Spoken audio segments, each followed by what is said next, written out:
Hello everyone, আজকে দেখাবো আমি কিভাবে রুটি ফ্রোজেন করে রাখি। সবগুলো রুটি আগে বানিয়ে নিই। এখন এপিট ওপিট করে হালকা ভেজে নিব। পুরোপুরি ভাজবো না, একটু ছেঁকে নিলেই যথেষ্ট। সেম প্রসেসে আমি সবগুলো রুটি ভেজে নিয়েছি।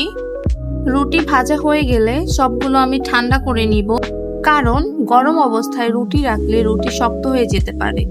ঠান্ডা হয়ে গেলেই এভাবে সবগুলো রুটি বক্সে স্টোর করে রাখবো।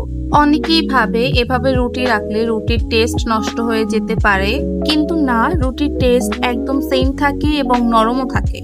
এটা পরের দিন সকালে ফ্রোজেন করে রাখা রুটি থেকেই আমি আপনাদেরকে ভেজে দেখাচ্ছি। আর দেখুন রুটিটাও কত সুন্দর ফুলেছে। এই ছোট্ট ট্রিকটাই আমার জন্য সত্যিকারের লাইফ সেভার। আর ভিডিওটা আপনাদের কাছে কেমন লেগেছে কমেন্ট করে জানাবেন। আল্লাহ হাফেজ।